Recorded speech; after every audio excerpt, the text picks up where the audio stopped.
Hi, today is March 19th of the year 2020, and as of today there are about 600 confirmed cases of COVID-19 in Canada. So we're getting into the logarithmic part of the sigmoidal curve. Behind me is Toronto's Pearson International Airport, and today I'm going to be going to Vancouver. Now before you call me out, I've cancelled every single trip for both this month and the next one, but for this trip in particular, after having talked it over with both my professors and colleagues, all of whom are either physicians or are in the medical field at some other capacity, we've deemed it safe enough for me to go. I'm not going to see that many people while I'm there, and when I come back, I'm not going to be interacting with that many people either because I'm going to be at home. And the work I have to do in Vancouver, while not critical to, is still related to the whole situation that is going on. Anyways, this is still an aviation blog, and I'm going to be excited to try out WestJet's new premium product on their 787s. Wait, 737s. Oh god, I'm stupid.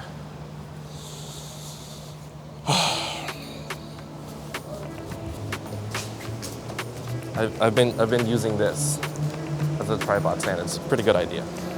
Today's trip is pretty straightforward, but you guys seem to get really excited with these graphics, so I'll put one in.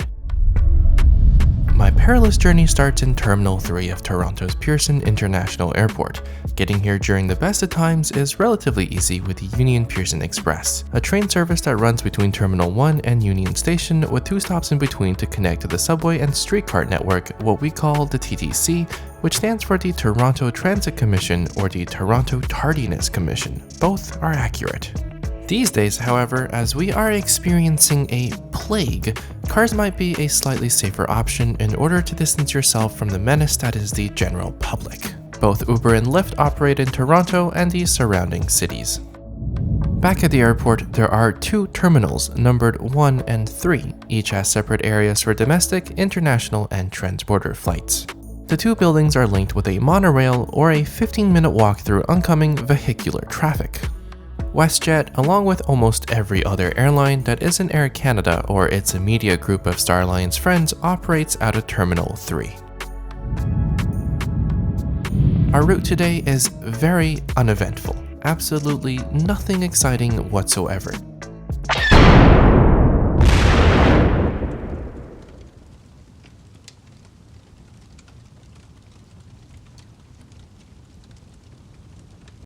Here at Pearson, WestJet has a rather large check-in area. At one end, there are a few kiosks dedicated to priority passengers, namely people traveling in a premium cabin or those with status. For those of you who are old school, there are also a couple priority counters where you can check in with a human, should you choose. Otherwise, the complete process from checking in to printing your boarding pass to dropping off your luggage can be completely automated. Very cost-effective. Security is quite well managed here, so don't expect to wait too long, and of course, premium passengers do get priority access. Once through, you'll find yourself in the shared domestic and international concourse. Unlike Terminal 1, here there are no restrictions on going between the 2. On this occasion, the departure board showed quite a few cancelled flights, either due to low passenger turnout or other consequences of the pandemic. The domestic atrium still had a number of people in it, and from what I could tell, it was mostly made up of university students on their way home following the recent cancellation of classes. Just for fun, I took a stroll through the international concourse, and when I say fun, what I mean is I got lost looking for the lounge. I wonder where the lounge is. Okay, I went the wrong way. There's like literally no one here in the international section. This place was completely deserted, because with what's going on, there were barely any international departures left, and the few that remained hardly had any passengers turn up. Going back to the domestic area, I found the lounge, and no, there is no subway inside, the sign is just placed really awkwardly. WestJet partners with Plaza Premium here, but access is not granted to passengers traveling in Premium. You have to be flying in their business class cabin or have Gold or Platinum status. I was given Gold status this year from an invitation to their Status Match program, a thinly veiled disguise of an attempt to steal frequent flyers from other airlines' programs. But to be fair, many airlines do this, and it can be a lucrative way to game status with multiple airlines. Anyways, this lounge is quite small and often becomes very crowded, but once again, not today. There's a small self-serve bar section with soft drinks and free medium-grade alcohol, and a buffet area with cold and hot options. I was a little surprised that they were still openly serving food, while I myself did not partake. I'll show you their options. There was also some steamed rice, but they were changing that when I was filming. The apron views here are pretty good too, and I got to stare at this workhorse 737-700 for the short time that I was here. Otherwise, activity on the field was light, and off in the distance I could see 3 Air Canada wide bodies parked on the taxiway. Shortly before we were due to board, I saw our plane pull up, a 737-800. I headed over to the gate about 10 minutes before boarding was due. Surprisingly, when I got there, it had already started. Premium passengers enplane in Zone 1, which is shared with passengers with mobility limitations as well as families with small children. A 737 doesn't usually elicit much excitement from me, at least not anymore, but today was different. The only reason I booked myself on WestJet for this flight instead of Air Canada was so that I could check out and show you these new premium seats. There were 3 rows of these, 2 on each side of the aisle for a total of 12. Today I'm in 3A. And just from the looks of it, this new cabin product is a welcome replacement for the outgoing economy style plus seats. Alright, now that we're settled, let's do a comprehensive seat tour starting off with the non-existent IFE. More on this later. There was plenty of legroom. I'm 181 centimeters tall, or for my American audience, about the length of 6 Subway sandwiches laid end to end. In other words, lunch. There's a shelf up here, which doesn't make a lot of sense to me, and down here is your typical literature pocket. There's no magazine on this flight, as it can be a transmission vector. Over on the window side, inside the leather padded armrest is the tray table. We'll look at this later once I give it a proper scrub.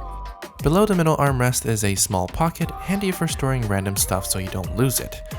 And down here, placed quite conveniently, is a universal power outlet and USB Type-A charging port. There's a standard recline switch, and that's about it. The seats were really wide, and for any length of flight within a 737's range, comfort should not be a problem. However, the seat itself is made from a really thick leather, and it looked a bit more tired in person than the promotional material would suggest. The chairs are only up to a year old, but looks a lot more worn out than that. You do also have individual air nozzles overhead, and your standard array of other stuff in this console. I then received what looks like a hot towel, but is actually a Clorox wipe. This was a very welcome amenity, and I promptly used it to wipe down every surface I intended to touch during the flight.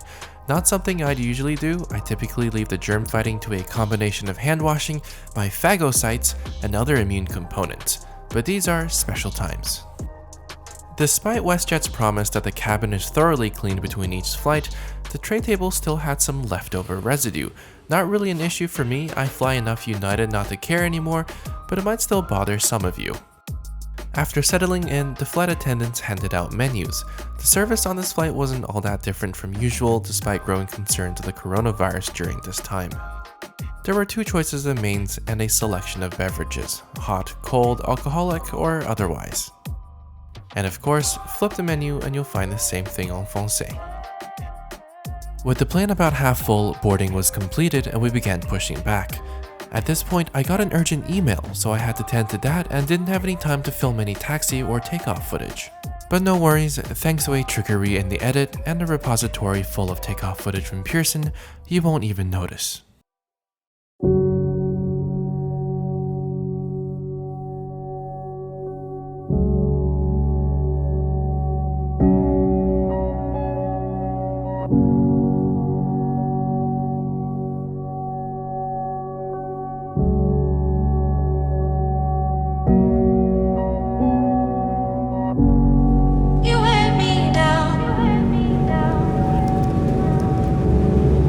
My actions will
After climbing out, the crew began preparing for the meal service, having taken our orders before leaving the gate.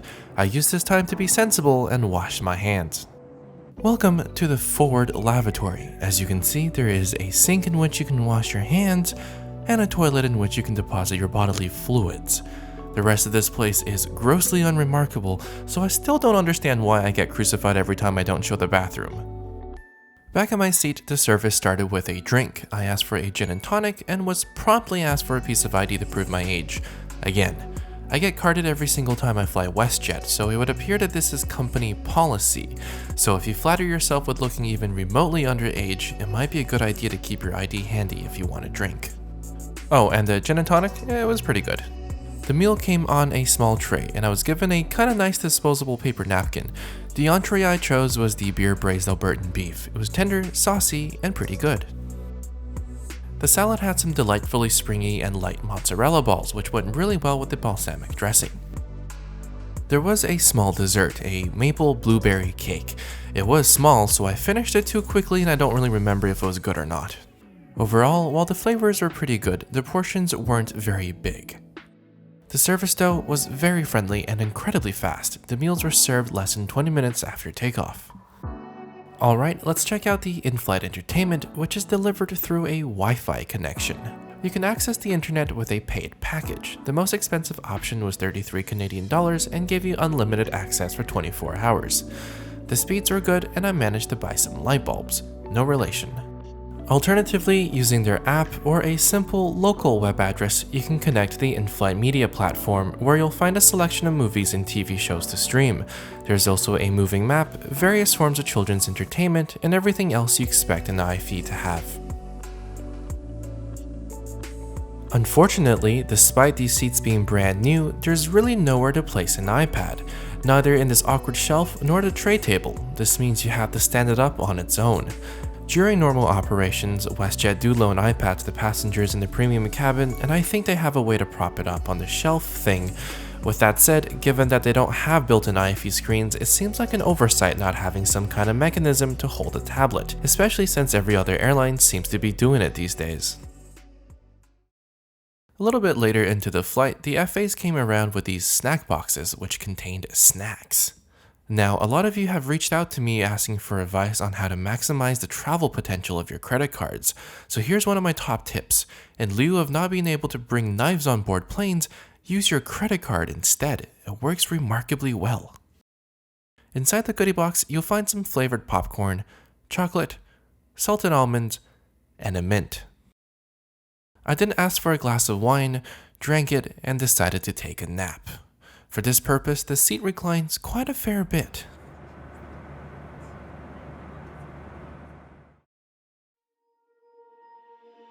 I woke up when there was just about an hour to go in the flight, so as we cross over the Canadian Rockies in this picturesque March weather, I'll share my thoughts on this product. WestJet markets and prices these premium seats as just that, premium economy, but they do compete with Air Canada's narrow-body business class as they are priced in a similar bracket. This flight typically costs around $700, not an insignificant sum considering $200 will get you and your luggage to the same destination. But I'm not here to talk about business travel, that's a whole other video. Instead, let's discuss what this new premium product means. For one, it's a sign of WestJet's transition from a low-cost airline to a full-service carrier. These seats are miles better than the old European-style business seats you can still find flying on their 737-700s and 600s. While this product can't really compare to Air Canada's new narrow-body business cabins, they are a step towards WestJet's goal of gaining more market share in the business travel segment. So, for the individual who wants to pay to experience a premium cabin, would I recommend this over Air Canada's premium economy or North American business class? No. If you want the best continental business class experience under $1,000, AC's A220 for now is still the best way to go. But with WestJet, they are very generous with their upgrades. On this trip, including me, only 3 people paid for their seats with cash. So if you have the chance, whether it be through luck or frequent flyer status, you might find yourself sitting up here. Either way, the views outside are still the same, and on the approach into Vancouver, they are always spectacular.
Anywho, thank you for watching, I hope you enjoyed this film, and until the next time, good health and stay safe.